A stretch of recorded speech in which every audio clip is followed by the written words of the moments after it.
എല്ലാവരും ഞെട്ടുന്ന ഒരു വാർത്തയാണ് ഈ മണിക്കൂറുകൾ സർക്കാർ പുറത്തുവിട്ടത്.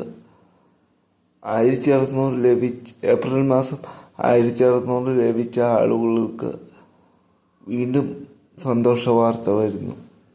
ഈ മാസം അവസാനം പതുപോലെ 20-25 കഴിയുമ്പോൾ ഒരു 1600 രൂപ കുടിശ്ശിക തുകയുടെ വിതരണം ചെയ്യുന്നു.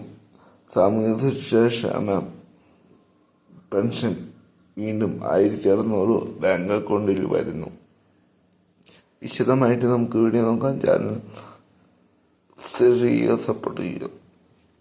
മുമ്പ് കുടിശ്ശിക പെൻഷനൊപ്പം 2 മാസത്തെ പെൻഷനും ചേർത്ത് 3200 രണ്ടോ അതിലധികമോ ഒന്നിച്ചായിരുന്നു വിതരണം ചെയ്യുന്നത്.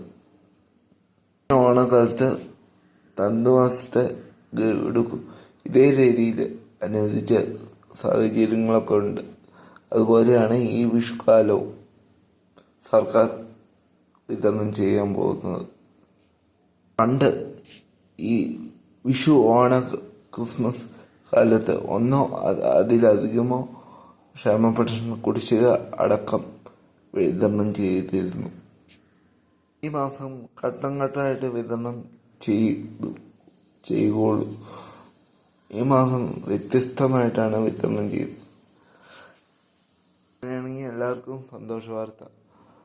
ഈ ഏപ്രിൽ മാസം 2 ഗഡുക്കളായി 3200 ബാങ്ക് അക്കൗണ്ടിൽ എത്തിച്ചേരും.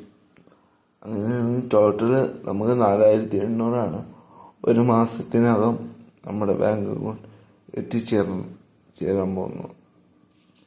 അപ്പം എല്ലാവരും ഈ ചാനൽ സബ്സ്ക്രൈബ് ചെയ്യുക. കൂടുതൽ ആൾക്കാർ ഷെയർ ചെയ്യുക. നിങ്ങളുടെ അഭിപ്രായങ്ങൾ കമൻറ്റ് ചെയ്യുക. മറ്റൊരു വീഡിയോ ആയിട്ട് വീണ്ടും കാണാൻ ലൈക്ക് ചെയ്യൂ, ഷെയർ ചെയ്യൂ. നന്ദി, നമസ്കാരം.